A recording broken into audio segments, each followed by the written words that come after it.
So you want to stop me from marrying your son? You think you can use sickness to buy time? But today, I will settle you. I begged you. I did everything. But no. You said I am not good for your son. You said I come from a bad home. You called me a village girl. You called me a witch. Well, now you will rest. You will not rest in peace but in pieces. The hospital was quiet that Monday morning. Only the soft beeping of machines and the slow footsteps of nurses filled the air. The sun was just rising. An orange light came through the windows of the small ward.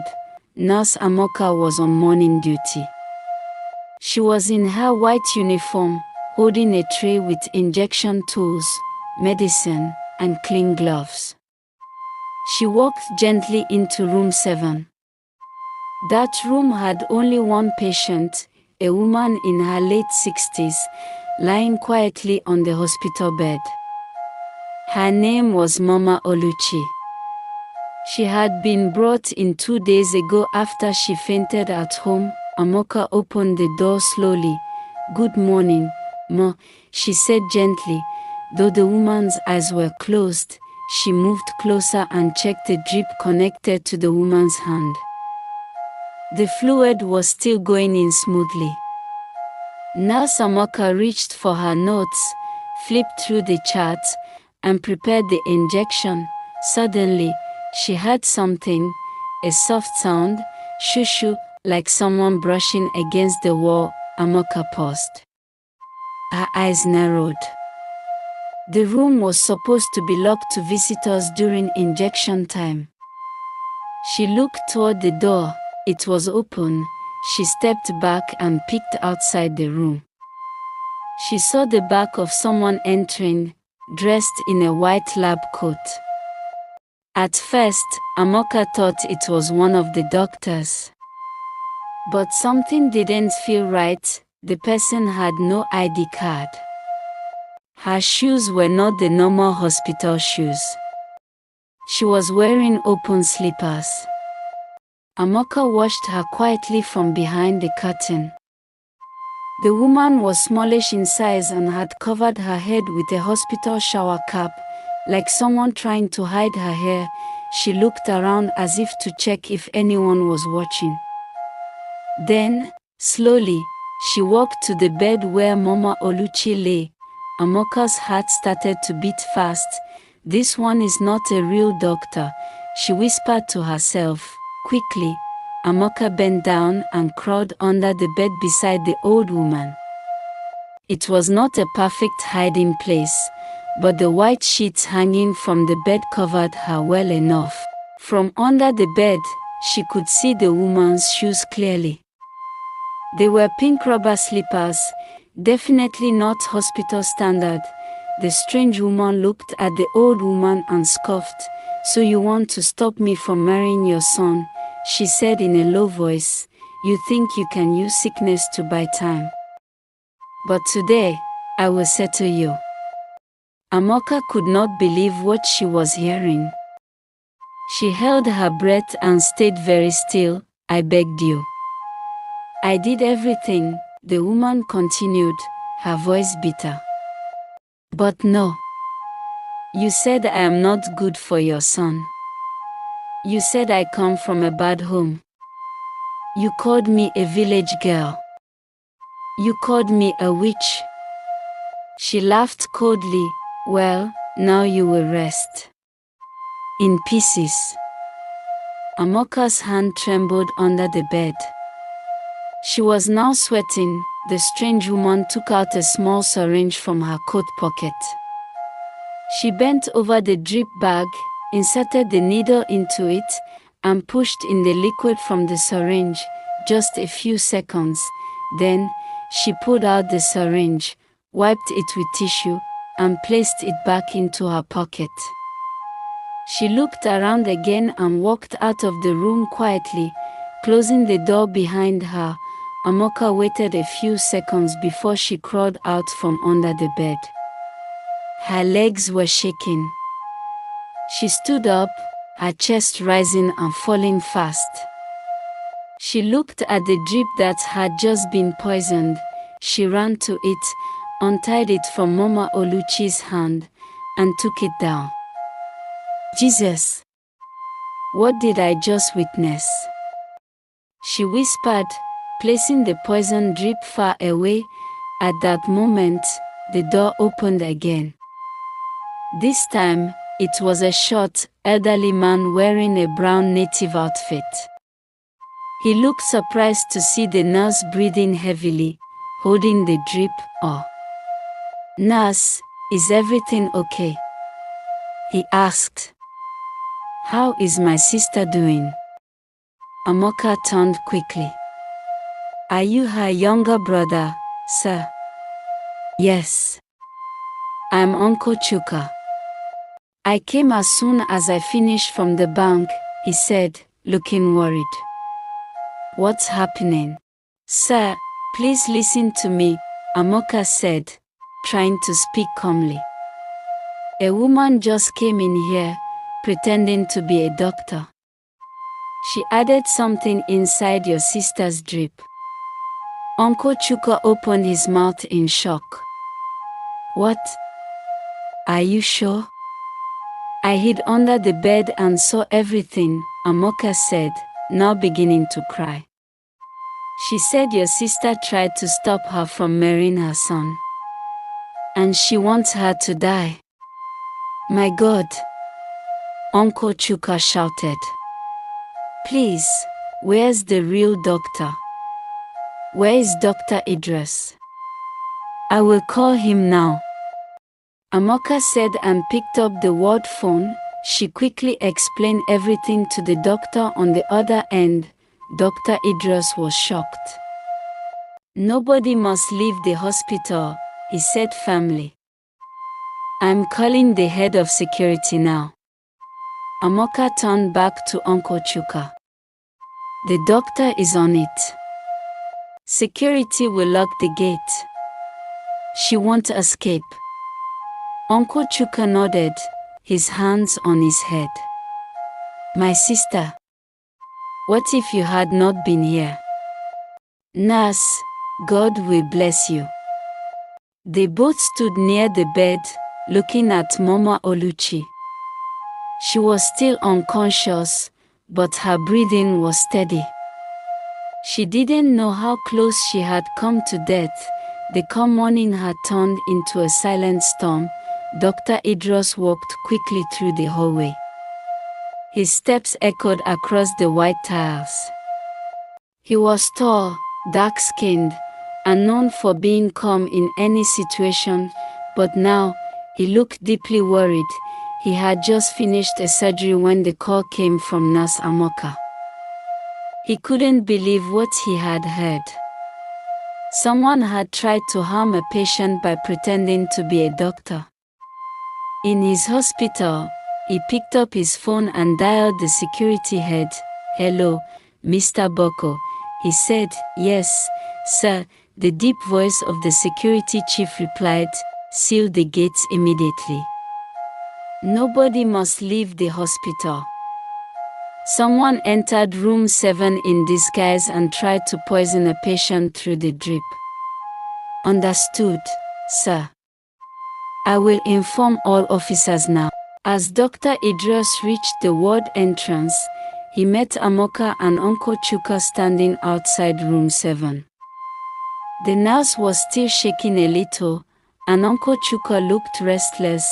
"Doctor, thank God," Uncle Chuka said as he stepped forward. "Where's the drip?" Dr. Idris asked calmly. Amaka pointed to the metal tray on the far table. The poison drip was there, sealed off from the patient. Dr. Idris inspected it closely, then looked at Amaka. "Tell me exactly what you saw," he said. Amaka took a deep breath and spoke, her voice clear but low. "I came in for the morning injection. While I was checking the charts, I heard someone entering the room. It was a woman wearing a white lab coat. But something was strange. She had no ID, and she was wearing slippers. I got suspicious and hid under the bed. She paused. That was when I heard everything. She walked to Mama's bed and started talking. She said the woman didn't want her to marry her son, that she was blocking their relationship. She called her names, then said it was time for her to rest in pieces. Then she injected something into the drip. Dr. Idris frowned. You saw her clearly? Yes, sir. From under the bed. I saw her slippers, her voice, her shape. Everything. She didn't know you were there. No, sir. Uncle Chuka paced the floor. My God. So someone tried to kill my sister because of marriage matter. Just then, a loud voice echoed from the front gate. Madam, you can't leave now. Step back, please. All three of them turned their heads. Nurse Amaka rushed to the window and pulled back the curtain. She gasped, That's her. Shouted. That's the woman. Dr. Idris and Uncle Chuka ran after her, all of them heading down the corridor. When they reached the hospital entrance, the scene was tense. 2 security guards had blocked the main gate. A woman was standing in front of them, her hands on her hips, shouting, Why are you stopping me? I'm not a thief, madam, said one guard calmly. We are under instruction. Nobody leaves until the doctor says so. I just came to visit someone. I'm not carrying anything. Then wait, said the guard. We'll clear everyone one by one. The woman had removed the white lab coat. Now she was wearing a long yellow gown and had changed into different shoes. But her voice was the same. And her face matched what Nurse Amaka saw under the bed. Dr. Idris stepped forward. Madam, please calm down, he said. We just want to ask you a few questions. Ask me what? She said sharply. Am I the only visitor in this hospital? Why are you disturbing me? Uncle Chuka moved forward, pointing at her. You came to kill my sister, you devil. Who are you calling devil? The woman shouted back. I don't even know you. Nurse Amaka stepped beside the doctor and said, That's the woman I saw. I'm 100% sure. She was wearing a doctor's coat and entered room 7. The woman turned sharply to face Amaka. You must be mad. She screamed. Me? I entered where? Do you have proof? You just want to spoil my name. You can shout all you want, Uncle Chuka said angrily. But you're not going anywhere until we finish this matter. People were now gathering near the gate. Other patients' relatives and hospital staff stood and watched. One of the guards whispered into his walkie-talkie, confirming suspect. Locking down. Dr. Idris turned to the woman again. His voice was calm but firm. Madam, we have a witness who saw you clearly. We also have the poison drip. You need to follow us back inside for questioning. The woman suddenly changed her tone. Her voice softened. Please, doctor, maybe someone looks like me. I swear I didn't enter any room. I just came to see my friend in Ward 3. What's your friend's name? Amaka asked. The woman opened her mouth, but no sound came. She was silent for a moment, then stammered, "O.M." Her name is Ngozi. There's no Ngozi in Ward 3, Dr. Idris said immediately. I checked the admission list this morning. Caught, her mouth hung open as she realized her lie had exposed her. Uncle Chuka stepped closer. You're going to prison today. My sister may be weak, but God is strong. You cannot kill her. The woman turned around, looking like she might try to run. But the guards were already in position. Move one step, and we'll hold you down, one guard warned. The woman looked around helplessly. Sweat rolled down her forehead. Dr. Idris gave a small nod. Let's go back inside. She will answer for what she did. The woman who had changed out of her doctor's coat was shouting and acting innocent. But Amaka knew what she had seen. After the doctor confirmed that there was no Ngozi in Ward 3, the woman knew she had been caught. Her face was pale, and her voice started shaking. I don't know what you people are talking about, she said, backing away slowly. The guards blocked her path. Uncle Chuka stepped forward again. You're going nowhere. You wanted to poison my sister just because she told the truth about you. You think marriage is by force? Dr. Idris turned to the guards. Take her to the security office. Lock the door. I'll call the police. The woman now looked truly afraid. Please. I can explain. You'll explain at the police station, the doctor said sharply. As the guards took her away, the small crowd that had gathered began to whisper. Some shook their heads. Others stared in disbelief. Amaka turned to Uncle Chuka. Sir, should we go back and check on Mama? Yes, he said. Let me sit beside her. She may wake up soon. They walked quickly back to room 7. Inside, the old woman was still lying quietly, but her fingers were moving now. Her breathing was more active, her eyes trying to flutter open. She's waking up, Amaka whispered. Uncle Chuka pulled a chair close to the bed and sat down. He held her hand gently. Annie. It's me, Chuka. Your brother. You are safe now. Just rest. God saved you. Amaka stood behind them and watched. Her heart was full of many emotions, fear, relief, and anger. But most of all, she felt grateful that she had trusted her instincts.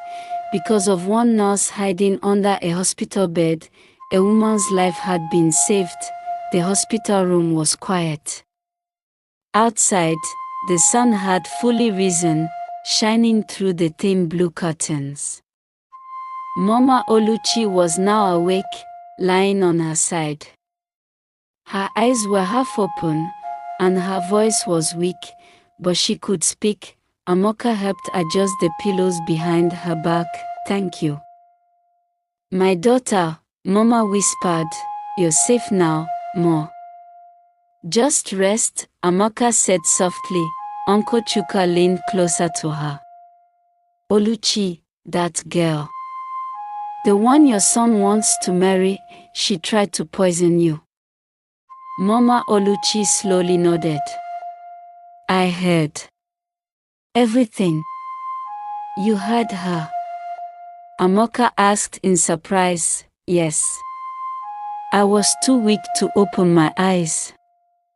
But my ears were working, Mama said slowly. I heard her voice. She called me names.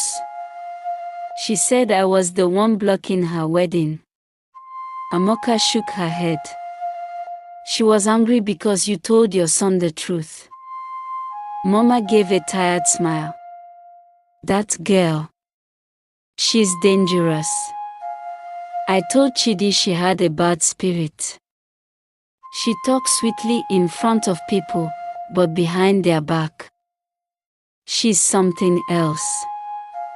She wanted to send you to the grave early, Uncle Chuka said, standing up. But God passed her. Amaka gave Mama a glass of water. The old woman sipped slowly, her hands still shaking a little, then she looked up. Where is she now? Security has locked her up. Dr. Idros called the police. They will take her soon, said Amaka. Mama closed her eyes. I don't understand this word again. A woman wants to marry into a family, and the first thing she thinks of is killing the mother. If I had died, what would she tell my son? Uncle Chuka sighed. Some people are just full of evil. Just then, Dr. Idris knocked on the door and entered with 2 police officers. One was a female sergeant, the other a young-looking man with a notepad. Good morning, Mo, said the female officer gently, coming to the bed. Sorry for what happened to you. We are here to take your statement and investigate this case. Mama Oluchi nodded slowly. Thank you. The doctor looked at Amaka. You too, nurse. Please, come and write your report.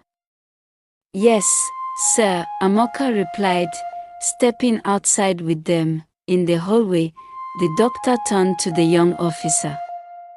She's the one who saw everything. She saved the patient's life. The officer nodded. We'll need her full report and also want to see the drip she removed. It's in the tray in my office, said the doctor. They all walked toward his office, but Amaka could still hear voices behind her. Mama Oluchi and Uncle Chuka were talking about Chidi, her son, the man the evil woman wanted to marry. At Chidi's apartment, earlier that morning, Chidi was a young man in his early 30s. He was sitting on his sofa, scrolling through his phone. He had no idea that the woman he planned to marry, Nkechi, was being held at the hospital gate for attempted murder. He had sent her a message earlier that morning. Baby, I hope you visited my mom. Let me know how she is. No reply. He thought she might still be at the hospital. He smiled to himself. I know she doesn't like Mama much, he said out loud, but she's still trying. Suddenly, his phone rang. It was an unknown number. Hello. He answered. Is this Mr. Chidi Oluchi? The voice asked. Yes. This is Sergeant Bucky from the Nigerian police. We are calling you regarding a case at Hope General Hospital. Chidi sat up quickly. Case? What case? Your fiancé, Miss Nkechi, has been arrested for attempting to poison your mother. We suggest you come immediately. Chidi's mouth hung open. What? Poison who? No, that's not possible. She disguised herself as a doctor and entered the room.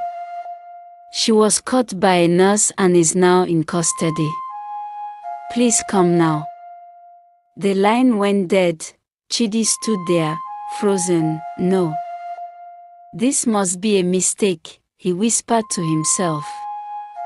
Nkechi tried to kill my mom. No way. He grabbed his car keys and ran out of the apartment.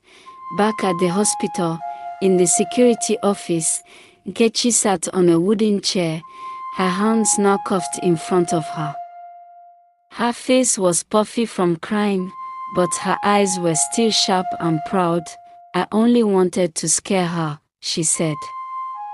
I didn't mean to kill anybody. The female police sergeant looked at her.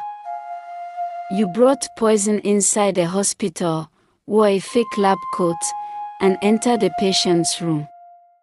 That's not scare. That's attempted murder. Nkechi looked down. She didn't want me to marry her son. She lied to him. She told him I used charm. That I was after his money. She said I slept around with men. So you decided to kill her? The sergeant asked calmly. Nkechi started to cry again. I didn't think it would go this far. Dr. Idros walked in with the two officers and placed the poison drip on the table. This is the bag, he said. Still sealed. You can test it in the lab. The male officer took the bag carefully and placed it in a container. Suddenly, the door opened and Chidi ran in. Nkechi! He shouted. She turned and burst into fresh tears. Baby! It's not what you think. Is it true? He asked, shaking. Did you try to kill my mom? No.